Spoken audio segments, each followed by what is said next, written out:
as we welcome you to the Mustang Corral here at Edgewood High School, Ellettsville, Indiana.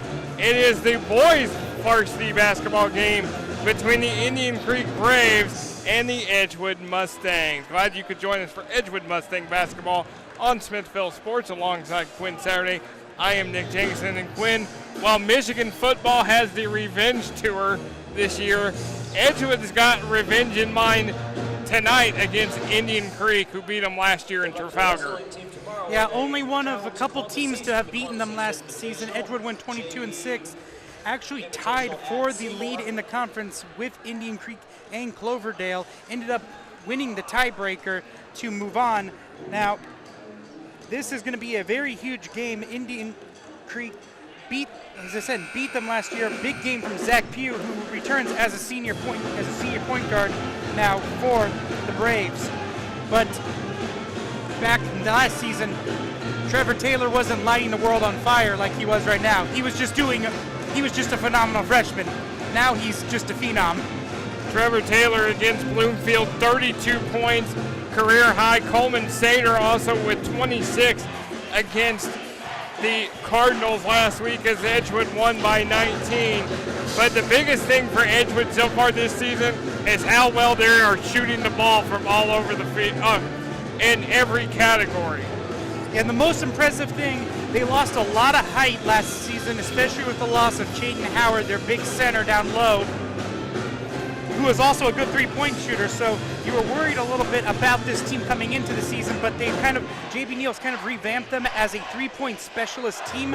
They shot 33% last year from three. This season, they're at 50% from three. Now, that's probably not going to continue throughout the season, but if they can still keep that in the 40 to 45 range, that's going to be huge for them going forward, and will help them keep their ranking like what they are right now at 6th in 3A. Last week, Edgewood was 10th. They moved up to number 6 this week. Number 1 is Mishawaka Marion, 2 Greensburg, 3 Silver Creek, 4 Culver Academy, then 5 is Indianapolis Addicts. As you see the Indian Creek Braves getting introduced, they are 5-1. Their only loss came to Franklin to start the season, 57-45. They are coached by Drew Glenser, 20-10 in his second year, 112-82 in 9 years overall. He coached at Edinburgh from 2010 to 2017, 92-72 in 7 years there, with 5 winning seasons, a sectional, a regional title in 2012. Last year, 15-9 for Indian Creek. Lost to Danville in the sectional semifinals, 82-59. As you look at the Edgewood Mustangs, you see Trevor Taylor, Tate Balcom, Coleman Sater, who had a monster game last week. Cam Bannister and Joe Keto, the seniors on this team, along with Tate Balcom. So as you see, JB Neal, the coach for the Mustangs. JB Neal is 43-16 in his 3rd year here at Edgewood, 119-79, 9 years overall, 6 winning seasons, won the sectional last year. Edgewood 22-6, lost 11 and 59-56 in 2 overtimes in the regional semifinals at Greencastle. Edgewood in the white, Indian Creek in the blue. We are set to go WIC East. First place on the line. These teams 2-0 coming into the night, and we will see who will take the lead in the WCIC East after tonight. Indian Creek controls the tap, and this is going right to the lane, and it's a double dribble call on Cooper Britt. Usually we talk about, as I mentioned, that Edgewood has usually not a very big height advantage, but they're facing a team where they actually have the height advantage. Coleman Sater, their tallest player, is actually going to be taller than the Braves' tallest player, which would be Jace Russell at 6'3". So no score so far.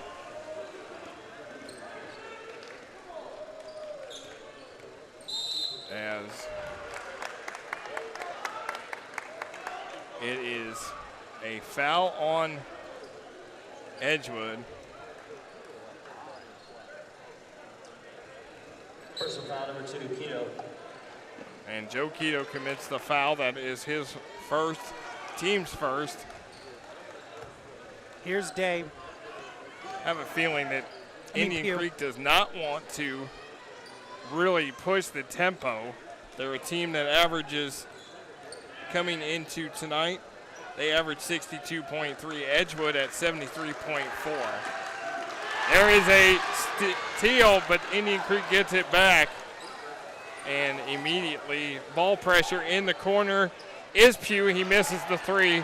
Bannister with it. And then he just can't hold on to it. And it is off Bannister, and it's Indian Creek ball. You can already tell that Indian Creek is controlling the pace of this game, having it a much slower pace, and so when Edgewood is able to get the ball, they're going from 0 to 100 so fast that they can't that they're making mistakes.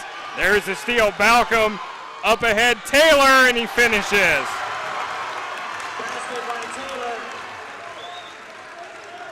Edgewood on the board is Trevor Taylor. Scores. Edgewood loves to play fast. Indian Creek right now, good ball movement. Pugh gonna fire the three, and he hits it. Yeah, Pugh hit quite a few of those in their last season. Not a person you want to leave wide open. No, Indian Creek's a very good outside shooting team. There's Taylor, short on the shot. It is last touch by Edgewood, Indian Creek ball. And a lot of that had to do with great defense, not falling for any of Taylor's fakes. I assume that Drew Glenser got a really good tape of that game last week against Bloomfield and has figured out what Indian Creek needs to do against his Edgewood team. Control tempo, limit their outside shooting. And there is a drive inside and off glass for Isaiah Lacey. And it is 5-2, and immediately J.B. Neal is going to bring Derek Farkas to the scores table.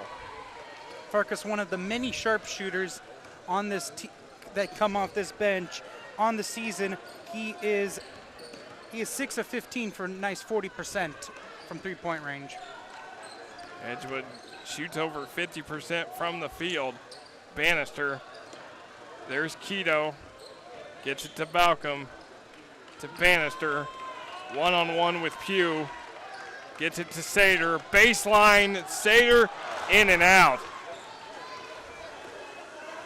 The rim was unkind on that layup attempt. Now Indian Creek with the three-point lead. And now Balcom with the deflection and steal. Balcom has been very aggressive to start this game, doing a great job defensively. They call Sater for the travel, and they're going to bring in Derek Farkas. And for the first time this season, Houston Holmes is going to check in, number 21. Holmes, a 6'3" senior, has missed the first 5 games, but is back tonight for the first time. And the Edgewood student section letting him know that they're happy to see him. There is Pugh guarded by Keto. Pugh driving baseline, throws up a runner, no good. Tapped around into the hands of Isaiah Lacey, and he gets the bucket. And so far, it is a 7-2 lead for Indian Creek. Bannister. Farkas in the corner. Overshoots. Rebound, Taylor. Gets it to Bannister. Keto from the wing. No good. Rebounded by Ferris. A little bit of hesitation in this offense so far. It's nowhere as smooth as it was last week against Bloomfield. You can already tell that the slower pace has kind of thrown off the rhythm a little bit, and they're taking like a little extra second on some of these passes. And there is Pugh driving the lane. Holmes with the rebound. And here's Keto pushing it. Taylor stop and pop. No good for Taylor. Keto with the board, long board. Cross court Farkas. They're going to just keep shooting. and they're not able to convert. Yeah, and this is one of the worries for a three-point dominant team is if you start going cold, what do you do if things start getting out of control as they, missed the shot underneath, and Farkas with the rebound. Taylor drives, gets fouled, and will go to the line. I guess that's your answer. You just go straight to the bucket with your best player. And that is Trevor Taylor going to the line. And that's very smart of him to notice the situation, know that the team is struggling from threes, instead of continuing to jack them up, to try to get something around the basket, so build a little confidence before they can start firing threes again. Trevor Taylor at the line. He's got all 4 Mustang points. He's got 5, and the lead is 2 for Indian Creek. Taylor averaging 24.4 points per game on this early on in the season. Averaged 15 points last year as a freshman. So, as we said, he didn't come out of nowhere. He was very impressive during his freshman season, but he has taken a huge step so far here in his second year of high school basketball. And has become one of the leaders. As you see, Keto finds Bannister, but then Bannister can't find Sater. And it's a turnover. Again, Edgewood may be playing too fast for their own good right now. It's not that, it's just that the Braves have already dictated what this pace is going to be, and thus them going fast is a lot faster than what the pace of the game is currently. There is Cooper Britt and Houston Holmes with the rebound.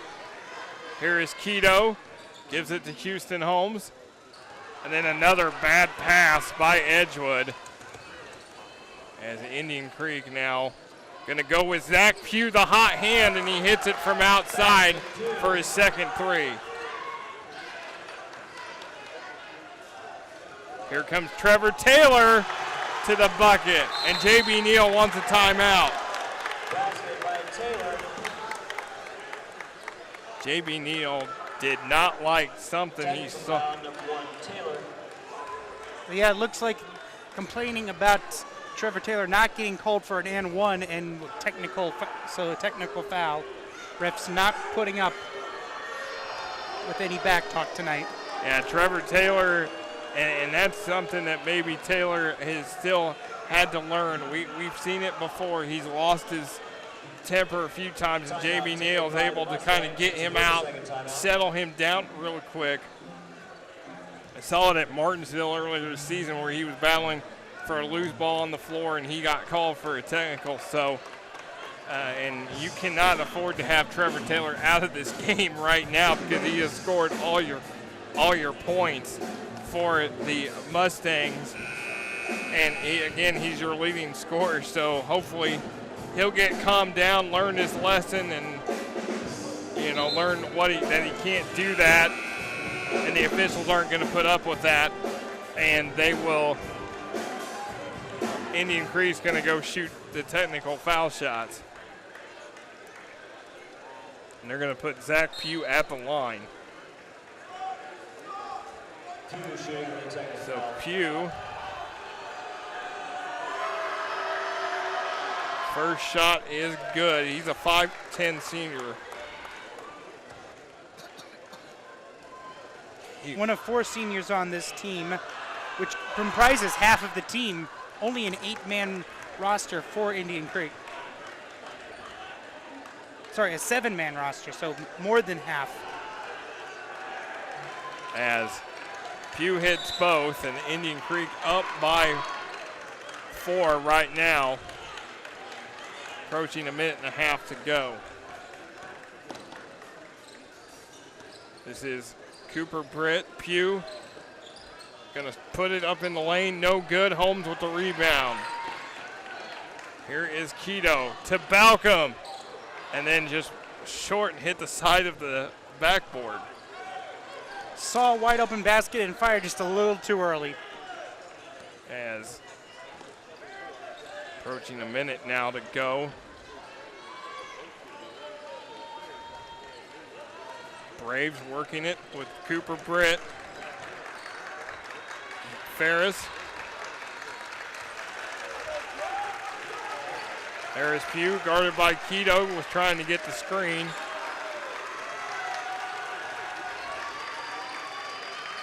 I mean, Edgewood's doing a good job keeping Indian Creek in front of them on this possession.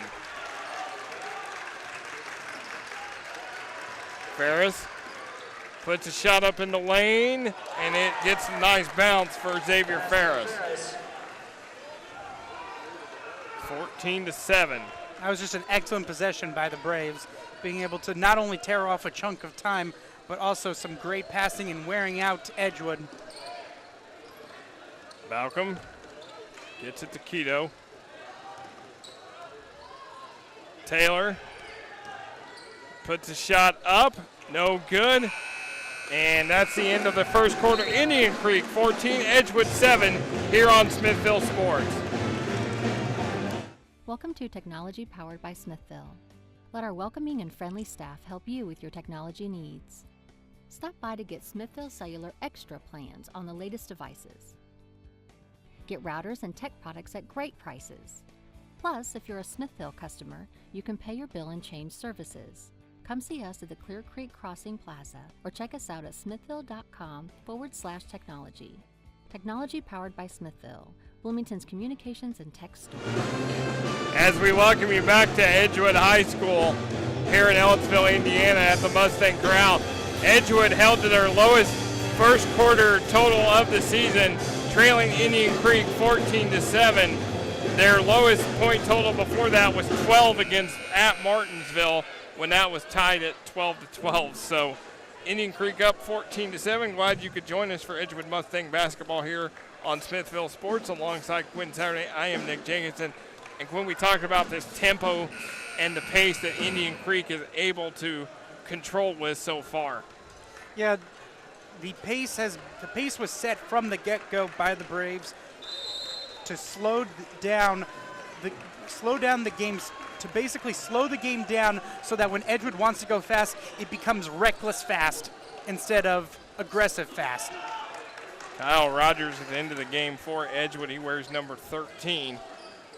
As there is Kyle with the ball. Gets it to Houston Holmes. He's going to drive the lane and score his first points of the year. Houston Holmes, 6'3" forward, going to be one of the taller guys on this team, so able to show his length there. There's Taylor with the steal. He's going to back it out. Going to go one-on-one with Pugh. In the lane, jumper, off the mark, rebounded Pugh.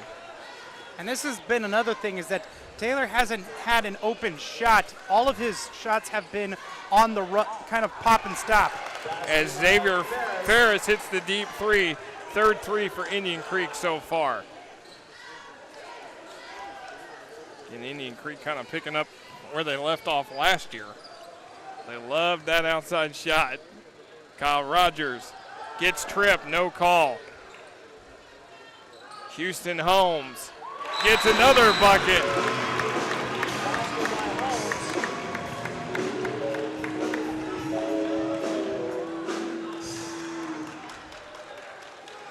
Now it looks like Indian Creek's going to get called for a foul.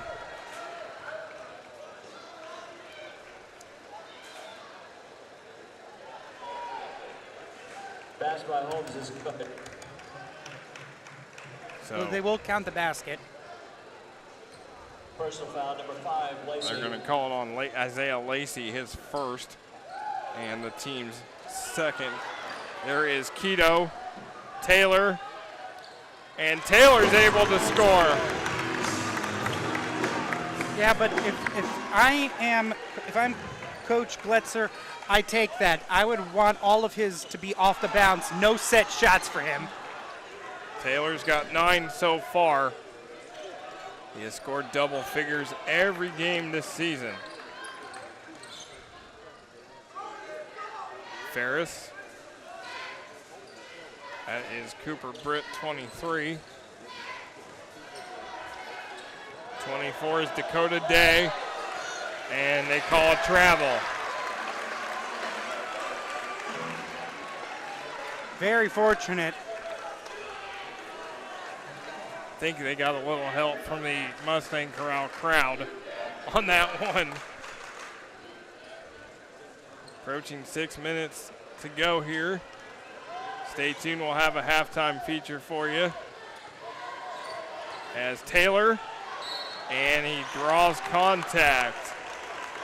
That was an excellent job of maintaining his form. An underrated part of maintaining your shooting form is that if someone's late to close out on you, if you keep that form, they're likely to hit you and thus draw the foul. Taylor not able to connect there. Bannister coming back in. Rogers will come out. Rare miss for Taylor. He's shooting 89% from the foul line on the season. Hence why I didn't want to say anything right there when he missed it, but he's able to connect that one, and he is now in double figures with 10. So the 6th game in 6 games that Taylor has hit double digits. Pugh. 3 for Ferris is good. And Coach Glenser wants a 30-second timeout. 30-second timeout taken by. And I bet that deep down, Coach J.B. Neal is also pretty happy for that, because that is between Ferris and Pugh. They are, one of them is getting open at every time behind some screens, and they need to find a way to stop that, because you can't, if you're not making threes, you can't compete with a team that is making threes. Just simple as that. Now, if you're like we saw last week, where Bloomfield tried everything, and when Edgewood just was hitting them all the time, wasn't able to, just no answer for stopping a team that's just hot from three-point range. Kind of the same thing last year when I saw this game up at Indian Creek. Edgewood just could never get over that hump. Indian Creek always had an answer for Edgewood, whether it was an outside shot, get to the line, get a bucket down low. That was just kind of one of those games where Edgewood was just not able to find an answer to stop this Indian Creek team. Kyle Rogers, shot fake, 3, no good. Rebounded by Ferris. Rogers with the steal and bucket. He just blindside stole it from him. That was excellent job, and that's why you got to pay attention at all times. Kyle Rogers, his first 2 of the night. He had a great start to the season. There is Pugh, and Pugh knocks it down. Pugh's in double digits with 10.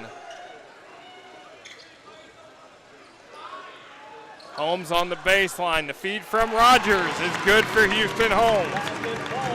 Making an immediate impact in his first game back. Yeah, he was very hungry and eager to return to the court. He has proven that with 6 points so far, all in the second quarter. Mustangs down by 4. There's the step back, and that's an air ball for Britt. Here comes Edgewood. Keto fires a 3. It's no good. Britt with the rebound. Edgewood still yet to have hit a 3 in this game, I believe. They have not hit one yet. Indian Creek going to try another one. No good. Keto with the rebound. Taylor. Rogers for 3, and it is no good. Taylor going to fire the 3. They're just going to keep shooting, but they're still not able to hit the net. They're still not able to score. Man, the law of averages is really kicking Edgewood in the teeth right now. After a hot shooting night a week ago, Edgewood is not able to get anything from downtown. Cam Bannister is going to check back in. Coleman Sater's going out. And that's going to be one of the hugest things, is that we haven't really talked about Sater much in this game. He's been taken out of it for the most part. Yeah, he's not scored at all yet this game at all yet.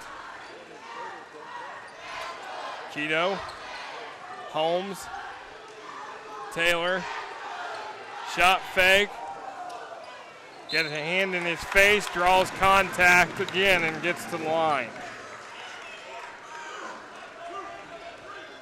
That will be on Cooper Britt, his first. Taylor shooting 2.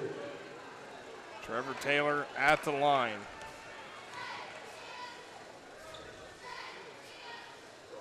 He is able to connect. Tate Balcom's coming in and Kyle Rogers going out. The Mustangs replaces Rogers. One more for Taylor. He is able to connect there. 22, Colby Parker checks in for the Braves, replacing Gay.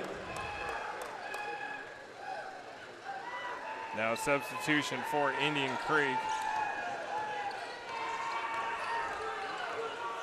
As Mustangs down by 2, approaching 3 minutes to go. Indian Creek took the girls' game earlier this evening.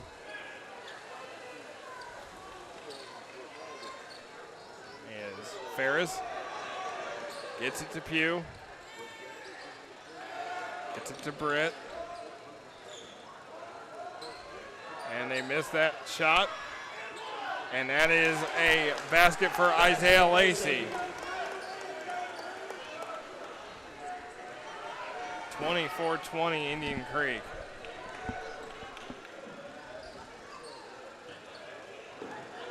Oh, that was a dangerous pass by Holmes. Very dangerous pass.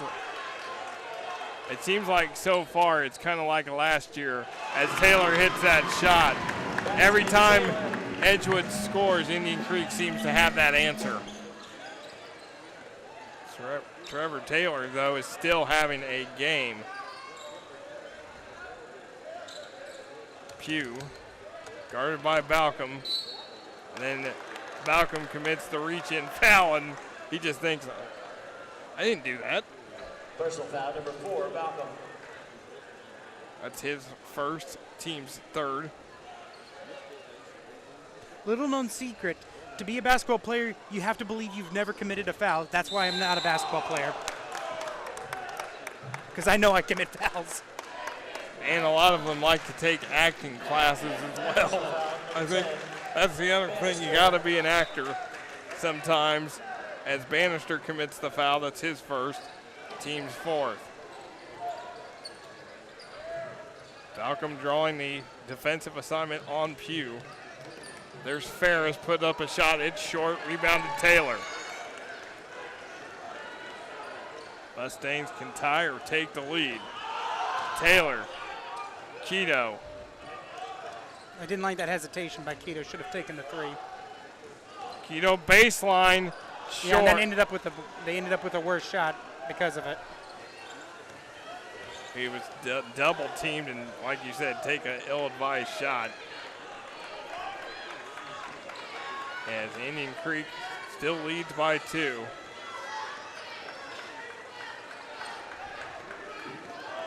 Indian Creek, like you said, Quinn getting just completely dictating the tempo of this game.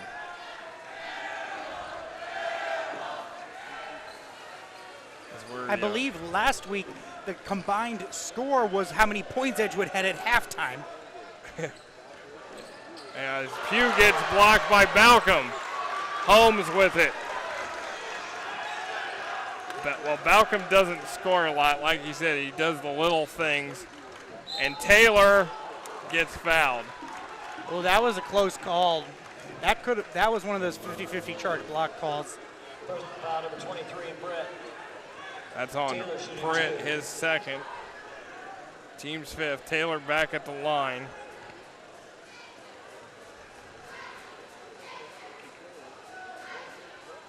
Taylor hits the free throw. And if anything, this half has kind of been a summation of Taylor's growth as a basketball player and as a leader, as he's basically taken it upon himself. The team can't hit from 3 at all, and so he's basically just driving to the line and willing points, either off the bounce shots or by drawing contact. 15 for Trevor Taylor so far. And Taylor altered that shot. Last touch by Lacey, and it's Edgewood ball. Substitution for Braves, number 15, Ethan Williams. For the Mustangs, Another substitution for 13, Rogers. Indian Creek. This is a huge possession. If you're Indian Creek, you cannot let Edgewood take the lead into half after all the work you put into it. 16 seconds to go. Taylor, Keto. Farkas, they got to go. Taylor going to fire the three. It is short, and we're going to go to halftime tied at 24. So a big first half as you see Tate Balcom to Trevor Taylor. Taylor leading the way for Edgewood. As Zach Pugh going to hit it from downtown. He's in double digits with 10. But Trevor Taylor, the sophomore sensation, doing the work, hitting inside. They can't hit outside, so they're going to go inside. But Indian Creek is saying, hey, we can hit it from outside all night. We've got 4 threes so far where Edgewood has not been able to score. But then you see Kyle Rogers, the steal and the bucket. Trevor Taylor, the jumper. As we're at halftime, tied at 24 here on Smithville Sports. As we welcome you back to the Mustang Corral here at Edgewood High School, Ellettsville, Indiana, tied up 24 apiece between the Indian Creek Braves and the Edgewood Mustangs. Glad you could join us for Edgewood Mustang basketball on Smithville Sports. Alongside Quinn Saturday, I am Nick Jenkinson, and Quinn, Trevor Taylor is dominating the game, 16 points for Edgewood. Coleman Sater, Cam Bannister, and Joe Keto have yet to score. It's just a testament to how much Taylor has improved from his freshman to his sophomore season, and just how good this team is, that they could literally have 3 of their top 4 players go scoreless in that first half, with only their star players scoring the majority of it, and somehow tying a team that seems to be hitting every single 3. And a guy that hasn't been able to play until now in Houston, Holmes, getting 6 points off the bench. Not to mention also Kyle Rogers, who did not start this game. So he got 8 points off the bench and just 16 from one player as your starter. And we talked about it briefly. They are ranked 6th right now in 3A and are trying to go to 6-0 for the first time since the 2006-2007 season, which a lot of Edgewood fans know that team very well. Yeah, that was a team that was in the Hall of Fame Classic. As you see Sater up ahead to Bannister, and Bannister is out of bounds, and it'll be Indian Creek ball. But that was a team that featured Garrett Butcher and Tommy Weekly. Butcher, 2008 Indiana All-Star Weekly, one of the top 3-point shooters all time in Monroe County. They were 6-0, and they lost in the Hall of Fame Classic to Batesville. Now, the season before, they went undefeated in the regular season, finished with 22 wins and 1 loss, lost to Madison in the regional semis down in Washington. So Edgewood trying to go 6-0 for the first time since those magical Edgewood teams of a decade ago, which is hard to believe. It's been that long. There is Bannister, and he gets on the board with his first 2. We were just mentioning the other players needing to step up, and that was a huge one for Bannister, as that gives Edgewood their first lead of the game. And it looks like a delay of game warning against Edgewood. So Pugh going to inbound it. And as you see the pressure from Edgewood, Lacey's able to get it across the timeline. Lacey underneath, guarded by Taylor. Turnaround jumper is no good. Lacey there for the rebound, no good. Another chance. He can't get to go, but this time he gets to go to the line. And you notice something as we start this half, that Houston Holmes is actually starting over Cole Sater here to start the second half. That will be on Keto, his second. And Isaiah Lacey at the line. Yes, Coleman Sater not starting the second half. Held scoreless as Lacey hits the foul shot. Now Kyle Rogers is going to check in for Tate Balcom. Number 13, Rogers, replacing Balcom. Coleman Sater, a game high or career high 26 last week against Bloomfield, and has been held scoreless so far as Lacey gets his 8th point, and this game is tied again at 26. And Ferris and Pugh have been providing the three-pointers, but Lacey has done an excellent job from down low. And there's Houston Holmes right on cue. Houston Holmes 28 or has 8 points.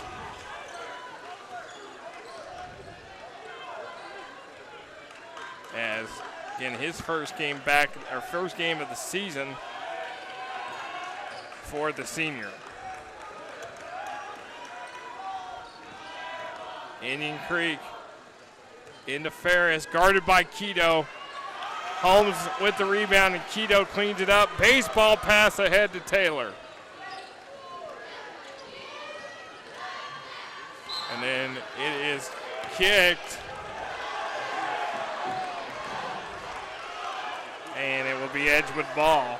Indian Creek doesn't agree with that one, as they thought his hand touched it and they didn't kick it. Again, another spirited crowd, student section wearing their Christmas gear as we get toward the holidays. Keto. And they're going to call him for the travel. Here comes Balcom. And he's going to replace Rogers. Replacing Rogers.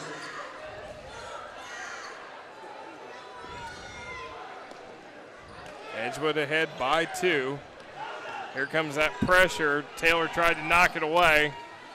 And that is good for Ferris. And he's in double digits with 10. It's been Ferris, Pugh, and Lacey leading the way for Indian Creek.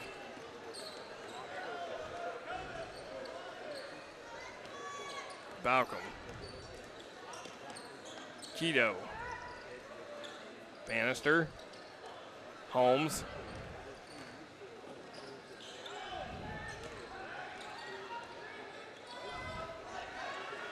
Taylor. Balcom. Pass to Bannister. Keto. Good ball movement by the Mustangs. Keto going to fire a 3 from the corner, and short, and rebounded by the Braves. Excellent screen to get him open. Just an unfortunate if you're Edgewood, you do need to focus a little bit more on on just getting the best shot possible and getting some stuff inside, but you can't abandon the 3 because that is who you are. And they left Balcom wide open at the top of the key, but he is not really a threat to shoot from outside. Only has taken 6 3-point attempts on the season. Has made 4 of them, though. Taylor, he gets fouled before the shot. Cooper Britt with that last bucket for Indian Creek. That was the first score for Britt. Now we will see Coleman Sater come back in along with Kyle Rogers as Holmes and Balcom go out. Rogers and Sater. We'll see how Sater performs now after not being able to start in the second half. See if that lit a fire under him. Kyle Rogers not able to hit from 3. Edgewood still remains scoreless from the 3-point range tonight. As the Braves working it. And it's taken away by Bannister. Bannister going to take it to the bucket. There's Sater with the rebound, and he cannot get it. A lot of contact there and no call. There was just a lot of contact on both shot attempts. Pugh from the top of the key. Indian Creek saves it. Lacey blocked by Bannister. Last touch by Edgewood. Here comes Balcom for Rogers and Holmes for Sater. Holmes replacing Sater. Are you starting to see a lot of maybe they're doing these offensive for defensive? Yeah, they're doing matchups. a lot of. They're doing a lot of quick switches. They're taking advantage of this slower game to be able to get to cycle in fresh and give players a little bit of rest in between. Ferris not able to get it. Here is Trevor Taylor with the rebound. He's going to bring it up. Going to get it to Balcom, to Bannister, double teamed. Again, Balcom not looking to shoot. Taylor going to put a shot up in traffic, no good. Now Indian Creek able to get it out of trouble as Pugh brings it across. Lacey, and he scores in the lane.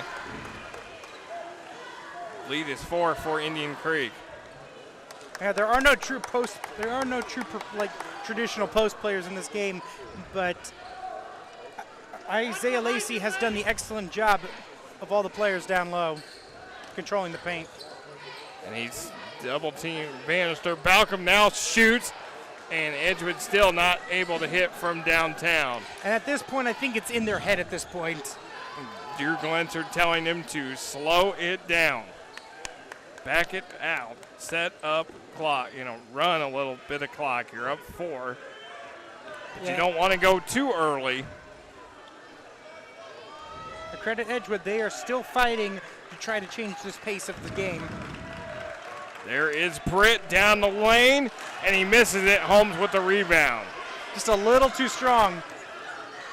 Bannister, Taylor, 3, still no. Keto fires again, in and out, iron unkind.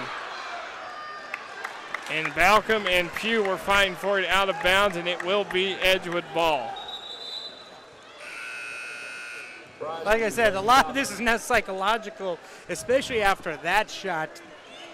Basically went in, decided it didn't want to at the last moment. And here comes again the offensive for defensive matchups. Rogers and Sater in, Holmes and Balcom go out. And then Keto tries to throw it into Rogers. Lacey deflects it out of bounds. It'll be Edgewood ball.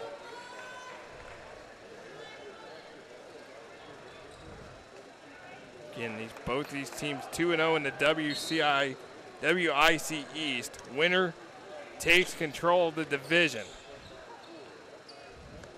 Edgewood will still play Brown County and Owen Valley in January. There is Sater, gets fouled.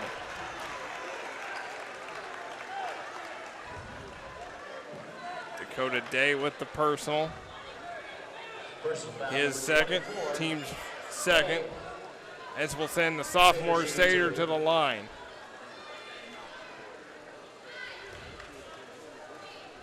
In a big game last week for Mr. Sater, and he can't get the foul shot.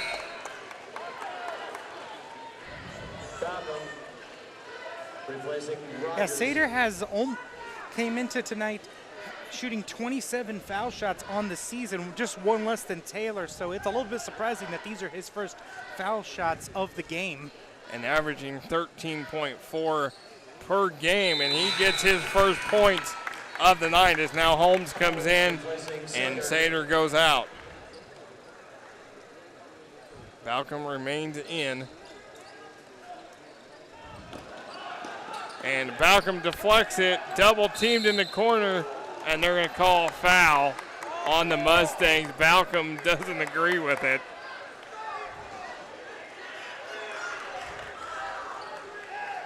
They're going to get, I think, Keto for this. Yeah, they're going to get Keto for his third. Edgewood down 3. Just under a minute and a half to go, third quarter. Pugh. Britt. Nice pass in the lane, blocked by Taylor. had the block on Lacey. Taylor, a lot of contact, not able to connect, and he's going to go to the line. That's what you call basically an adrenaline. That's basically an adrenaline drive. He was able to block it, and then he immediately went forward, knowing exactly that he was either going to score or get fouled.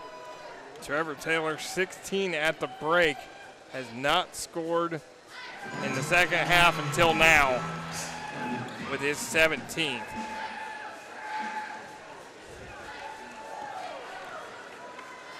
One more for Taylor, and it is good. He's got 18, and it's a 1-point Indian Creek lead. And they're going to call Balcom for the foul, and the call was made from across the floor. The official on the baseline did not call it. It was the official clearly across the other floor. Edgewood fans don't agree with that. Yeah, and it also does. This is becoming a very chippy game. As foul on Indian Creek. Oh, they just called a foul, offensive foul on Pugh while he was inbounding the ball.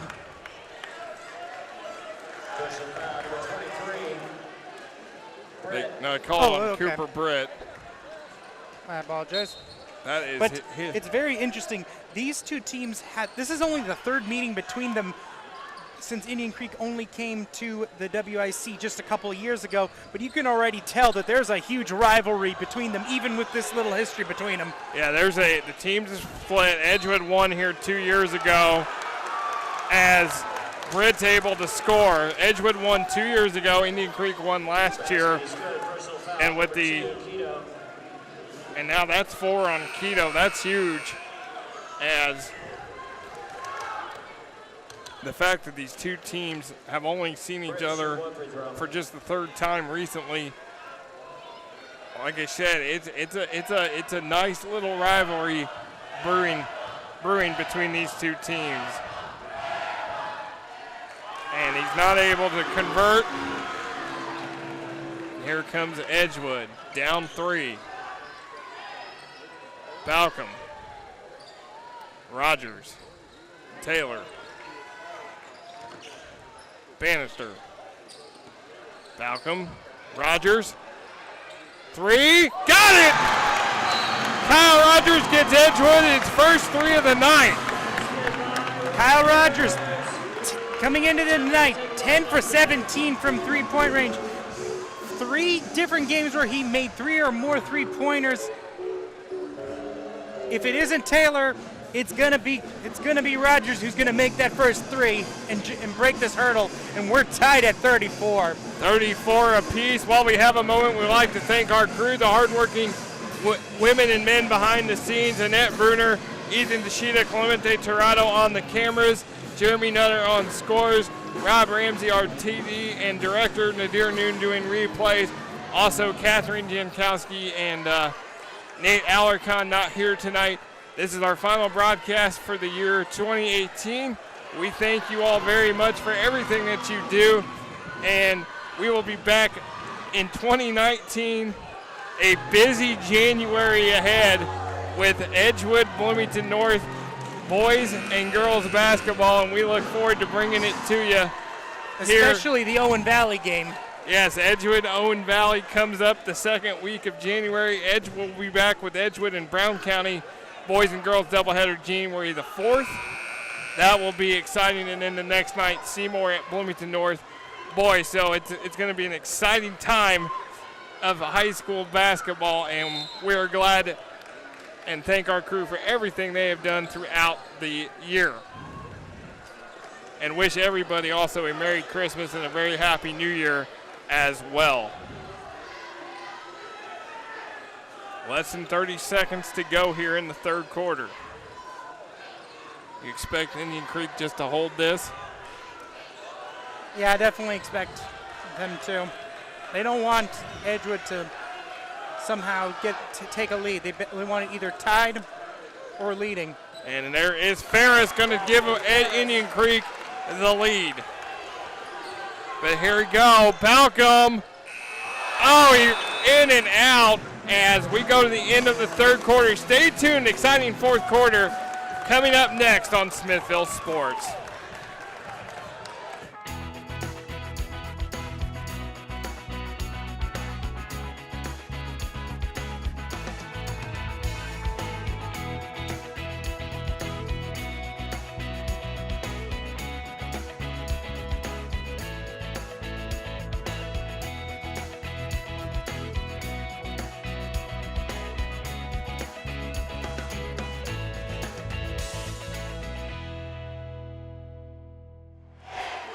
As we welcome you back to the Mustang Corral, Edgewood down 36-34 against Indian Creek as we get ready for the fourth quarter of play. Glad you could join us for the boys and girls doubleheader here of Edgewood Mustang basketball on Smithville Sports. The Indian Creek girls won earlier this evening, 61-43 over Edgewood. Edgewood girls, a tough year, 2-11 and 0-3 in the WIC East. As I am Nick Jenkinson alongside Quinn Saturday. And Quinn, it's not one of the rare times where Edgewood goes to the fourth quarter trailing. It's going to be a very tough test, especially with Joe Quito one foul away from fouling out. Joe Quito with 4 fouls. There's Kyle Rogers down the lane and scores. That's the special thing about Kyle Rogers, is that while he is a three-point sniper off the bench, he's also, as you saw in the first half, capable of making those twos and making those big momentum-shifting plays. As Indian Creek is able to get the easy basket underneath with Isaiah Lacey. Lead us back up to 2. Kyle Rogers called for the offensive foul. I agree with that call. The defender was set and did try to force his way onto that. Should have just tried to skirt around it instead of trying to barrel through. As Rogers comes out. Now Edgewood gonna go with that full court press. Ferris being guarded by Taylor. There's Pugh. Britt. Balcom gives the kids the charge call. Personal foul number 23, Brett. And that is 4 on Cooper Britt. But I'll tell you what, if there's a guy that's the emotional leader of this team, I think it's Tate Balcom. He gets this team fired up. He's definitely the guy that you see showing the most emotion out there on that floor. Always willing to put his body on the line. Steal by Ferris. Sater trailing. Ferris is able to score. Drew Glenser wants a timeout. 4-point lead for Indian Creek here with 6:50 to go here in quarter number 4. Well, Quinn, it's been it's been quite a game back and forth between these two teams. As I look down and I see JB Neal, and he is really fired up in that huddle, getting the most out of his team. And you also see Drew Glenser, second year at Indian Creek, coached at Edinburgh for 7 years, doing a nice job with this team. Both teams, again, 2-0 in the WIC East. Owen Valley, Cascade 1-1. They are playing tonight in Spencer.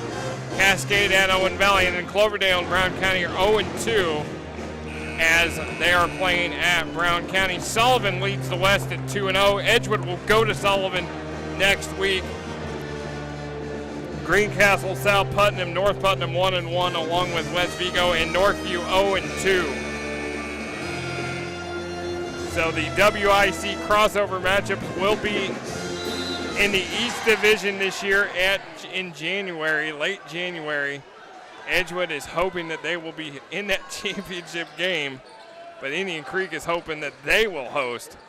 We will find out here who will take command as Sater gets fouled. And you got to give a lot of credit to Dakota Day. He did just commit the foul there, but he has done an excellent job of not allowing Sater to pivot his way towards the basket. Anytime he's tried that, he's had to pivot away, and as always, all of his attempts near the basket have been very off balance. Coleman Sater, just 1 point tonight that came here at the foul line. Not able to convert. He's now 1 of 3. 63% foul shooter on the season. As I mentioned, second most free throw attempts on the team behind only Trevor Taylor. One more for Sater, and he gets that one to go. Lead is 3 for Indian Creek.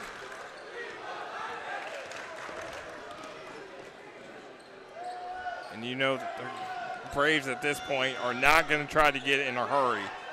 And then we always come to my favorite subject, the lack of a shot clock. And no shot clock in Indiana high school basketball. I'll tell you though, Pugh has been held scoreless in this second half. He has, but he's also he's done an excellent job of facilitating as well as the team point guard. There's Pugh. Underneath to Lacey, and Pugh with the assist.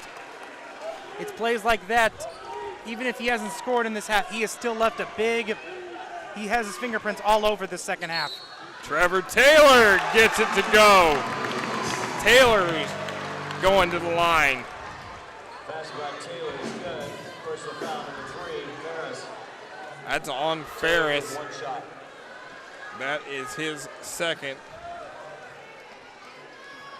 Team 7th. So here is Trevor Taylor. And he gets that one to go. He's got 21. Lead is 2 for the Braves. Braves looking to go back to Trafalgar with a sweep of the Mustangs. Girls won earlier tonight.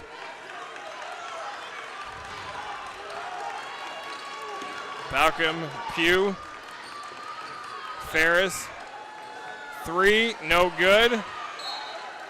Last touch by Edgewood, out of bounds. That could have been called for the over the back.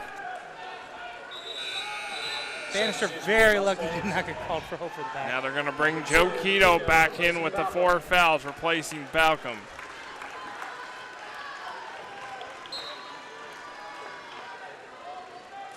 Indian Creek gets it in. There's Lacey against Sater, and Lacey gets the bucket. Yeah, Lacey, the senior, has totally won the offensive matchup against Sater. Bannister is able to score off glass, just his 4th point of the night.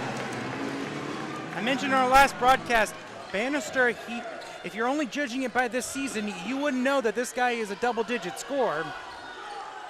So he's able to score on some mismatches if you're going to try to not pay attention to him. There's the miss. Houston Holmes with the rebound. Yeah, Bannister's kind of taken the back seat to Trevor Taylor, Coleman Sater this season. There's Sater. Taylor, jumper in the lane, too strong, tapped out, recovered by Taylor. A lot of contact. Taylor puts it up, can't get it to go, and will go to the line. What I absolutely love about Taylor's ability to drive is just his ability to absorb contact and still get the shot off so he can give himself a chance for the and one. That is the one thing that the best players do. They are able to get themselves to the line all the time. And this is what we've now seen from Trevor Taylor. He's learning how to get himself to the line. He's done a great job this evening. And Taylor converts. 23 for Taylor. Come off a 32-point game last week against Bloomfield. And they're going to call a foul on Edgewood. They're going to get Balcom.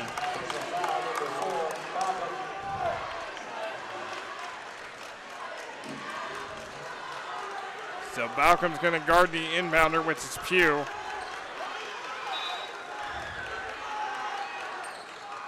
There's Lacey, guarded by Sater. Lacey puts it up. Sater with the rebound.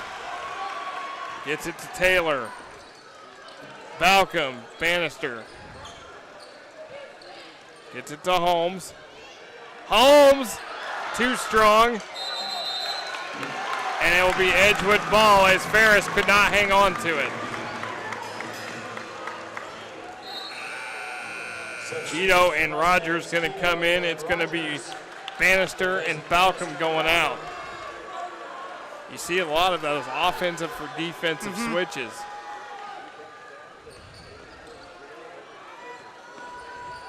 Taylor thought about it. Trying to go one-on-one, now going to put up the jumper. It's too strong. Britt with the rebound. Here comes Ferris to Pugh. Back out to Britt. Britt one-on-one in the corner. Pugh guarded by Keto. Gonna put up a shot, too strong. Surprised there wasn't a foul called. No foul called as Houston Holmes with the rebound. Rogers for three and the lead! Kyle Rogers with the three and a timeout. I guess you could say that for Edgewood, while everyone else is struggling for three-pointer, it's still Mr. Rogers' neighborhood. Kyle Rogers has hit both threes so far for Edgewood.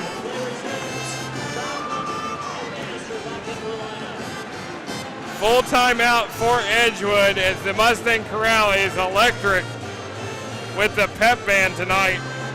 But to be serious, that was the exact same place where he made his other three tonight, and Trevor Taylor did an exceptional job of immediately, he was past the ball, and he immediately threw it over there, seeing him wide open. Great job of not hesitating at all. Good job of Rogers getting into position right away. That was a picture-perfect fast break three-pointer, and now Edgewood with a three-point lead with 3 minutes left. And where Trevor Taylor and Houston Holmes have been able to score, it's now Kyle Rogers with 10 points. 8 of them coming in the second half. Rogers averaging 9.5 points per game on the season. Kyle Rogers, a kid that didn't play hardly any varsity minutes. He's come in this season as a senior and made a major impact. Double figures against Bloomington South, Martinsville. I mean, and now tonight against Indian Creek. I mean, he has definitely rose to the occasion as a senior. 3-point lead for Edgewood. Full court pressure, approaching 3 minutes to go. Britt breaks it today. Back to Britt to Pugh. Balcom draws the assignment on Pugh.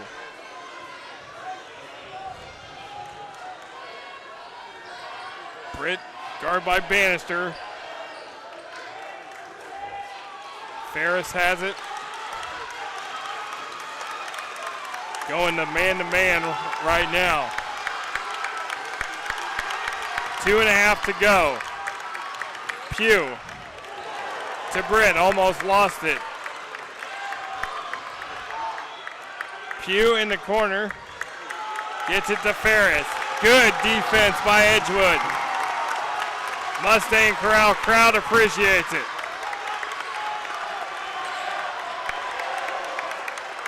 Couple of guys, couple seniors right in front of us from last year, Caleb Norris and Jace Collier.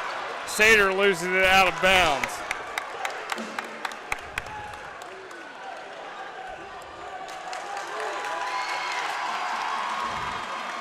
Those guys a year removed from the team last year that went to that regional against Lebanon, and they're still here supporting their guys. Britt, today, no call as Day scores. Well, they remember losing to this exact team, and so they want their revenge, just like you said. They can't do anything about it right now, but they can root on their former teammates. JB Neal wants a 30-second timeout. 30-second timeout. And Rogers into the Mustang. Edgewood's got one timeout left here with 1:37 to go. What an exciting game as our final broadcast for the calendar year of 2018. We thank our crew, the hardworking women and men behind the scenes. Again, big thank you, Annette Werner, Clemente Torrado, Ethan Tashida on the cameras, Jeremy Nutter on the scores, Rob Ramsey, our director, technical director, Nadir Noon replays, you and I doing commentary. Also, big thank yous to Catherine Jankowski and Nate Alarcon, who are not here tonight. But we all wish you a very Merry Christmas and a Happy New Year, and thank you for everything you guys do, and can't wait for an exciting, busy 2019 coming up with a lot more Bloomington North and Edgewood basketball to come. Obviously, the number one option that you're going to want right now if you're JB Neal is for Taylor to have the ball, but if the secondary option, I think Keto, who hasn't scored yet in this game, watch out for him maybe getting open on a three. He had that one that decided at the last moment that he didn't want to go in the hole. He could still come up with a huge shot here. Keto held scoreless. I would also look for Houston Holmes. He's had 8 tonight. Taylor gets it to Keto over his head and is able to save it. Now he's triple teamed, and luckily JB Neal calls a timeout, but that is going to be his final timeout, and he is not happy about it. Yeah, and I feel he's probably mad too because he called it a second too early because they did escape out of it. He could have saved that timeout, but this is very huge. As you see JB Neal, he is very animated in the huddle right now with his guys. Of course, he's very loud in here too, so. And as you can see, a great shot by our camera crew as you look at JB Neal, and he is just letting the team have it. Getting the most, they're at all eyes at this point. He also has to yell because his team won't be able to hear him even though he's right in front of them because of how loud it is. Very loud with the Edgewood Pep Band. The state champion Edgewood Band won the state title earlier in this year. And the Edgewood student section in all their decked out in all their Christmas gear tonight, enjoying this one, the final home game for both Edgewood boys and girls basketball until the new year. So Edgewood will play at North Knox tomorrow night, travel to Sullivan next Friday, and then it is the Wabash Valley Classic at Terre Haute South where Edgewood looks to defend their title. That is a fun tournament, 16 teams. 13 from Indiana, 3 from Illinois, all within about an hour of Terre Haute. Small, big, the big schools against the small schools. All-day basketball. That's a fun one. Taken away, Holmes taken away. Britt scores, and Indian Creek's up by 1 with a minute to go. Looks like they wanted a timeout, but still wasn't able to get it. Sater, Keto Rogers in the corner. Bingo! Kyle Rogers a huge three. Kyle Rogers' third 3 of the night. Britt, no good. Sater the board and a foul on Lacey. And you gotta give a lot of credit to Houston Holmes and Cole Slater. They had a chance at that go-ahead shot, but they trusted the hot hand. They trusted Mr. Rogers over there in the corner to make that 3, and he delivered. He delivers big time, ice in his veins for Kyle Rogers as Isaiah Lacey has fouled out. And that's a huge loss because he's their best post player. Substitution number 22, Marker. So Indian Creek will make the substitution. Coleman Sater at the line. Sater just 2 points tonight, but these are huge. It's a 1-and-1 too. And he gets it to go. And now Coach Glender is going to ice Coleman Sater with a timeout. It will be a So a full timeout, 32.9 left to go. Indian Creek still has a full and a 30 left. Edgewood out of timeouts with a 3-point lead. If you're JB Neal, what are you telling your team right now? Well, hopefully Sater makes it so it becomes a 2-possession game. But other than that, you want to basically not foul and just defend. You can let them go ahead and trade for a 2, but don't let them, if you miss, you don't want them to get a 3. So, especially want to cover Pugh right now because as I said, he hasn't scored, but he's been very important this entire game. I would not be surprised if they tried to, if Coach Letzner tries to run something for Pugh, to get Pugh on a 3-pointer on this next Brave possession. Yeah, Zach Pugh, 10 points in the first half, has been held scoreless, but as you said, Quinn, has done everything else for Indian Creek. So Sater with one more.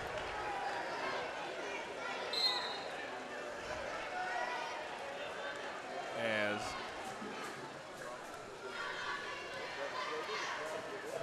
it is up, and it is good.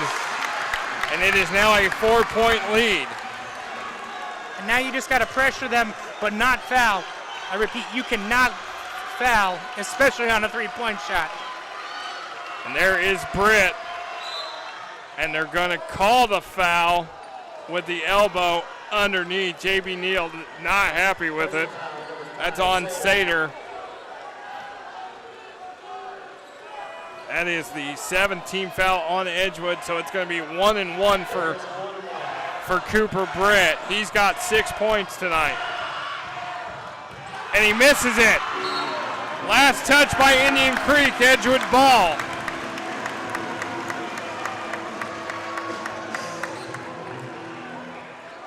And now Coach Glenser is going to take a 30-second timeout. Going to design a defensive scheme for this inbound pass. So Indian Creek's got one more timeout they can use. Also probably discussing which players they can foul. And probably it is not Trevor Taylor, that's for sure.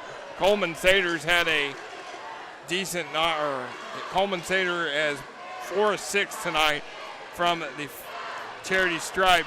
The only 2 guys who have gone to the foul line tonight. But I'll tell you, in this 4th quarter, Kyle Rogers has been the guy. 8 points, 2 big 3-pointers to put Edgewood ahead. As you see, JB Neal, Jeff Harrington as well, the JV coach for the Mustangs. Edgewood going to inbound it.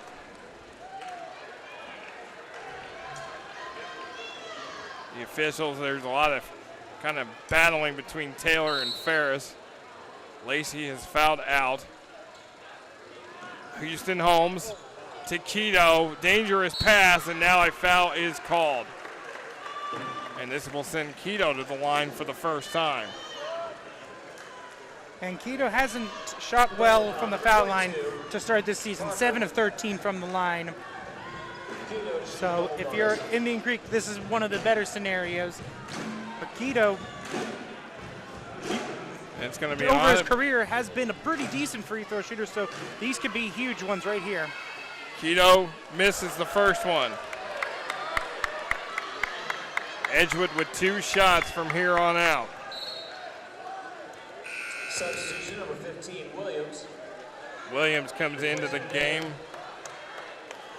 placing Day.